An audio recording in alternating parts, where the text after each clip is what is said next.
I am delighted to be here today with the best makeup artist that I know, which is Derrick Carberry.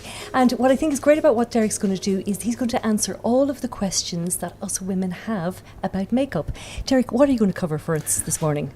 Well, hopefully a multitude of kind of queries women have day to day about their own makeup. Picking your foundation colour, obviously picking a colour that's not going to be too dark for your natural skin tone, as so many women do, have that lovely orange face and pale neck. So really kind of how to get that perfect foundation, how to pick the right colour. Also picking the right concealer. There are different concealer colours for under the eyes that there is for the face. How to kind of pick the right concealer to correct the skin tone. A lot of people have redness in the skin, how to correct that. The question people have about blending eye makeup on the eyes is very important. What people have is a lot of fallout from the eye makeup as well, so how to kind of reduce that from happening. How to pick the right colour to bring out your own natural eye colour as well. Complementary colours. Key brushes you're going to need.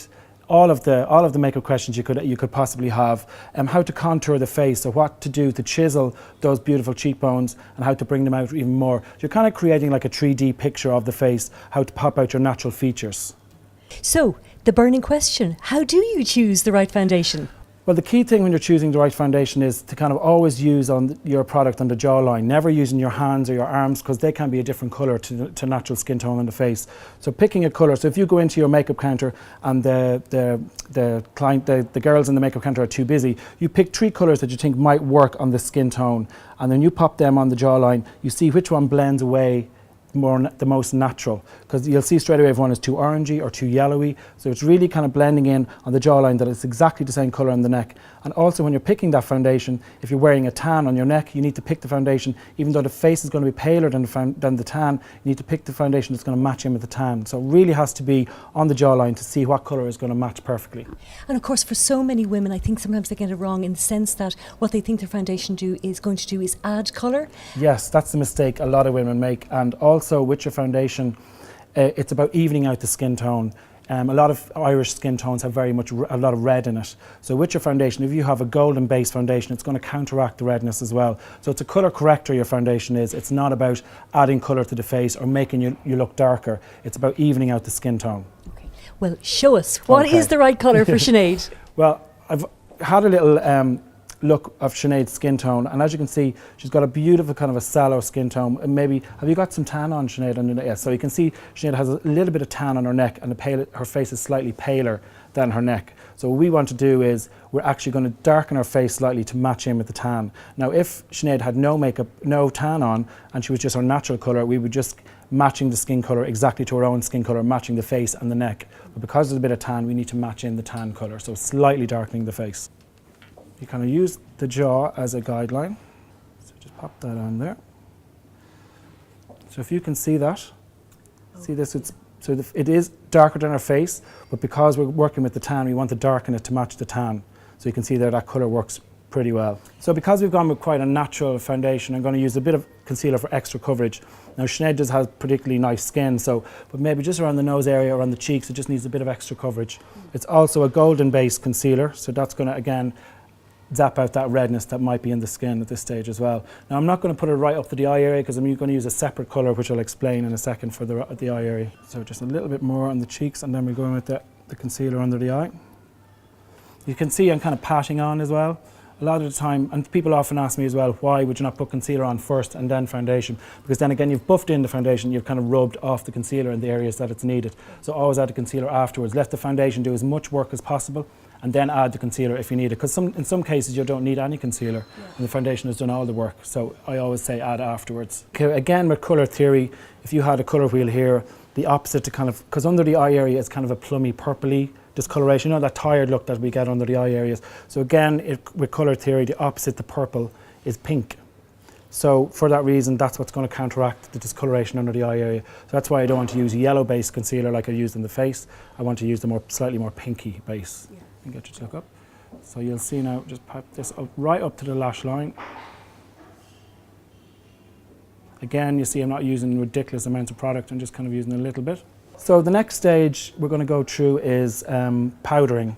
Some people don't like powder for that very reason it's powdery looking, but I think for a makeup to stay on, it's very important that you use powder. Now with powders these days, these days, they are very much jet milled, they're very fine. So initially they might look quite powdery, but as the makeup wears, as the minutes tick by with the oils in the skin, it becomes more skin-like. So don't worry about looking too matte initially. And then later on we can add a little bit of glow to the areas you want to add glow. But initially it'll look quite matte.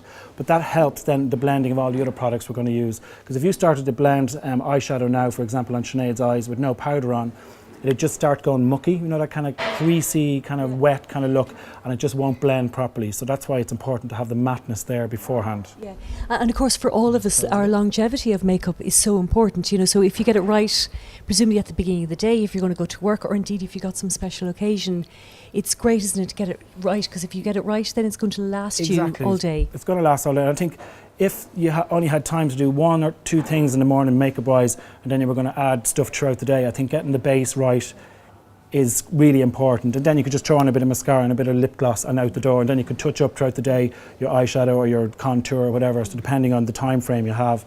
Because obviously to do makeup properly it is kind of time consuming, but I kind of feel that sometimes makeup people kind of neglect their makeup.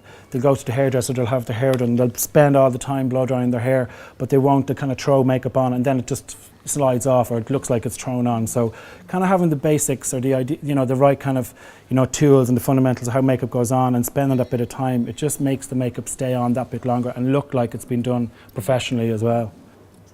So you can kind of see it just gives that lovely kind of. And then just my little trick then as well is just pop a little bit of powder under the eye area. So just want to set the concealer. What I'm going to be using today is kind of a smoky brown colours, which will suit any eye colour, okay? Because it's a colour that will suit across the board, purple, green, blue eyes. But in Sinead's case, if I really wanted to bring out her green in her eyes, if I use kind of plummy purpley colours, that would bring out green eyes. If I had blue eyes, I used kind of goldy kind of colours, that would bring out blue eyes. And then with brown eyes, if you have like a fleck of green, you could go down the plummy purpley route to bring out the flecks of green. So I'm going to start off with a bit of definition in the brow. Now with brow colours you have obviously blonde, you have the beautiful typical Irish kind of, you know, reddy brown kind of colours as well, strawberry blondes, and then you have brunette. So with a brunette I tend to use like a dark colour like this one here. It's kind of a charcoal browny kind of colour. I'm just going to use a flat brush. I'm just going to, Sinead already has lovely eyebrows, so what we're going to do is just kind of just close, gently kind of fill them in. So start at the bottom, so kind of creating a shape on the top and on the bottom. So you see straight away you have that slight bit of a definition in there. You can really notice a makeup, even if it's done very well, that doesn't have a little bit of brow definition. It's all about framing the face, bringing out the natural features, and that's exactly what we're trying to do here today. So brows tend to, if you kind of judge them like this, they should start there. They should peak or arch just there. That's a good guideline. Use a pen or your brush, and they should end just there. So that's like the 3-step way of kind of knowing the shape of your brow should be. Okay, I don't know if you can see the difference in that one and the other one. It's amazing difference, because not only do you have that definition, but now again we're getting that really lovely polished, professional polished, yeah, look. We're getting that lovely kind of arch to the brow. What's very important for this kind of a, eyeshadow, or for any eyeshadow, is a brush like this.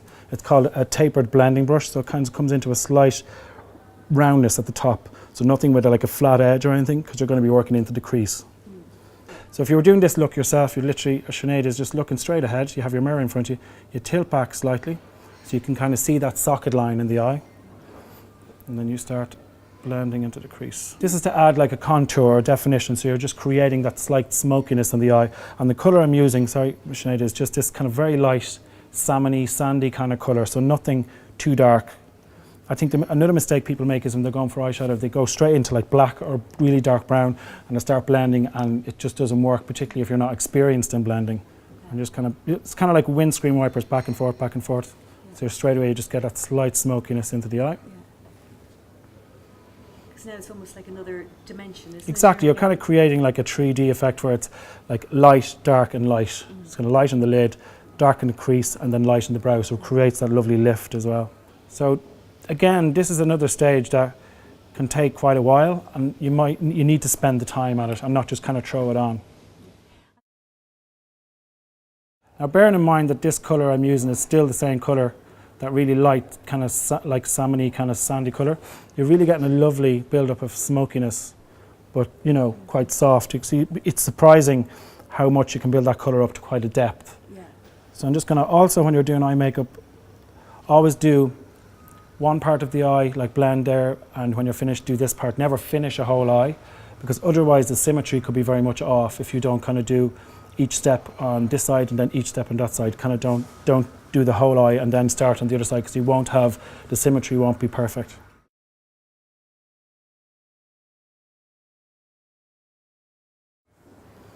Okay, so you just get them pretty much the same on each side. Now we're going to use the same colour, this time with a brush that's slightly more flat. I'll get you to look up. I'm going to just pop this along the lash line underneath. Now what does this do? So we're creating that nice smokiness underneath the eye. I don't know if you can see there, but straight away you're seeing you're getting some depth underneath the eye. Absolutely. And once again, the colour, Sinead's beautiful eyes, It's again, it's coming constantly, out. exactly, it's constantly just being brought out. You can see kind of in this side and that side it looks completely different. So bearing in mind, still I've only used one colour on the eye. It's a really light kind of sandy, salmon-y kind of colour. What I'm going to do now is a bit of eyeliner, just to show you the difference that makes, and then we can slightly darken the shadow then again if you want to slightly more dramatic. I'm just going to use a product here, it's like an eyeshadow base. I'm just going to press it along the lash line. So I'm going to use eyeshadow to do the eyeliner, which I think can be slightly easier sometimes than going with liquids and creams. It's a little less messy. Until you're au fait, until you're kind of up there and you're kind of happy to kind of do eyeliner, this I think is a little bit easier way of doing eyeliner. It's just along the lash line, so you're not actually putting that the whole way across the eyelid, just literally along the lash line. And so I'm going to use a slightly large angle brush this time. I'm going to use a black eyeshadow. Again, just knock off the excess. I'm just going to press this along the lash line. If you're kind of dragging a powder base eyeshadow along the eye like that, it's kind of just going everywhere. Whereas you have that nice pressing action. And what you're doing is you're actually using the eyelashes as a bed to rest the brush on. So you're literally just pressing along. Just with eyeliner, no matter what kind of eyeliner you're doing, you're not going to just do it and it's done in one sweep. It takes stages, it takes time. Like as you're seeing in this tutorial, it's eyeliners, blending, foundations, everything takes time to do. You can't just throw it on. Beautiful, beautiful. And again, just that beautiful definition. Yeah, and you can see the difference. You know, really emphasises her eye, and the whites of her eyes are becoming more white. So different, even though this eye looks really lovely, it could be finished, that just makes such a difference then on that side. One other little trick then, I'm going to use just a light colour, like something like this. I'm just going to use this on the brow bone. So right up here, so it's a highlighter. You can see that there. And the same on each side. So just on the brow bone, you're not kind of covering up the lovely blend of products we did earlier on. So next we're going to use a bit of mascara. What you can do, I'm just going to come this side, is use a lash curler, which some people are quite terrified of. And you'll see straight away, is that okay, Sinead? You see straight away the lashes kind of curling up. Add a bit of pressure for about 10 seconds. Straight out. You see that? It really gives them that little bit of an extra help. Look down again. That makes a huge difference. Doesn't it just? And again, even without any mascara? Exactly. Almost. So it's going to help the finish of the mascara now as well. I'm going to use that, go in from the root of the lash, shuffle over and lift out. Now with the lashes, I tend to kind of comb them, the outer lashes kind of towards the ear, the middle lashes up, and then the inner lashes kind of in towards the nose of the bridge of the nose. So you get that lovely fanned kind of effect. So with the way I've done the lashes there, some of you look straight ahead. You get some in the bottom as well, so just kind of use a comb with no mascara on, just to kind of finish the bottom ones. So you're going to add a contour just below the cheekbone with a kind of a bronzy colour, and then adding a highlighter or something shimmery creates that, again, that 3D kind of effect as well. Just a tiny bit of powder to make sure we're nice and matte, ready to go. So I'm going to use a kind of a matte taupey kind of colour. My brush is a little bit frayed, unfortunately, but it got caught in when it was damp. So we're going to use the side of the brush. I'm going to pop that there. I'm going to just go just below the cheekbone here. And you start from the ear inwards? Yeah, so you're kind of working with that that indentation part there, or just from the middle of the ear. And my little trick is kind of move the brush before you even touch the face, so you get that kind of even distribution of the colour. Okay, so that's basically the contour covered. Okay, so then we're going to go for a slightly peachy pink. I tend to mix a lot of colours, so you can go either peach or pink, but I tend to just mix the two of them together, or you can do one or the other, whichever you prefer. Again, it just depends on your kind of preference and what you want to get out of it. Some people like that kind of lovely kind of dolly kind of finish, and some people like a slightly more natural peachy kind of finish. And then if you've got blue eyes, peachy cheeks can bring out the blue eyes, because it has that kind of orangey peachy undertone as well. So in the cheeks, with the blusher, I tend to kind of just big smile, kind of on the apple of the cheek. So it's literally kind of on the apples. And you just see that lovely flusher colour there. I think this look is suitable for anybody really.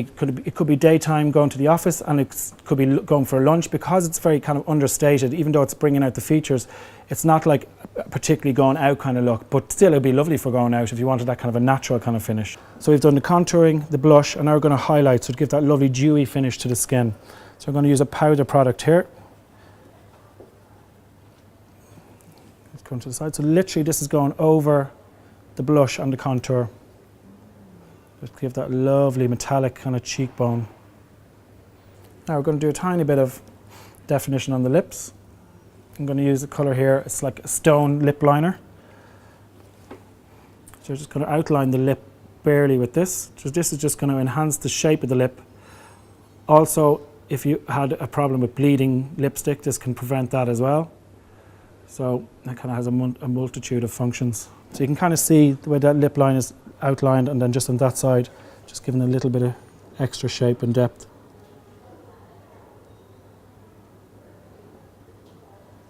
Then I'm just going to go in with the lipstick this time.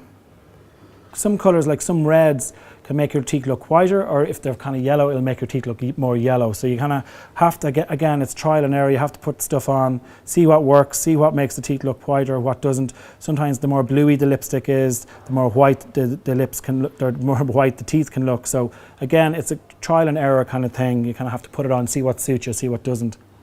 So just kind of buffing this in, so you can see the lipstick just really works well with Sinead's lips and the lip liner we just put on.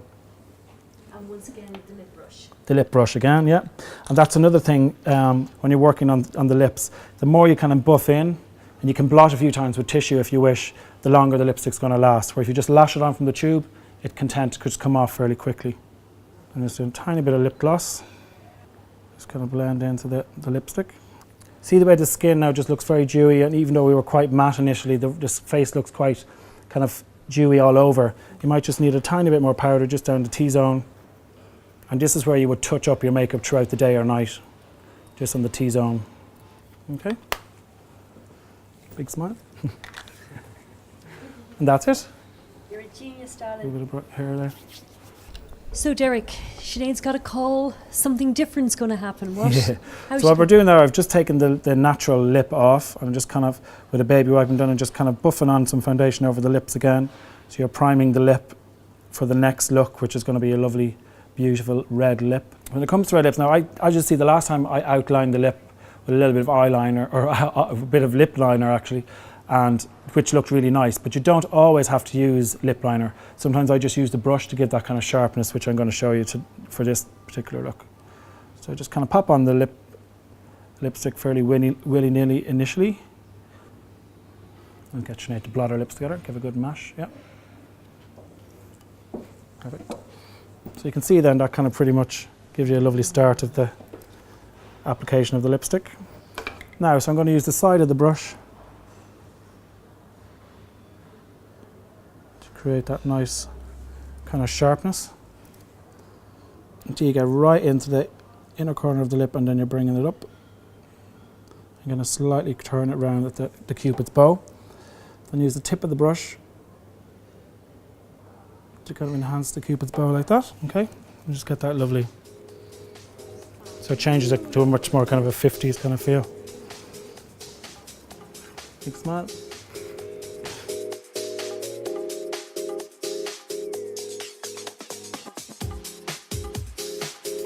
So, ladies, there you have it. He truly is a genius. So I really hope that you've enjoyed it. And our thanks to Little Woods Ireland for bringing you this makeup tutorial with Derrick Carberry.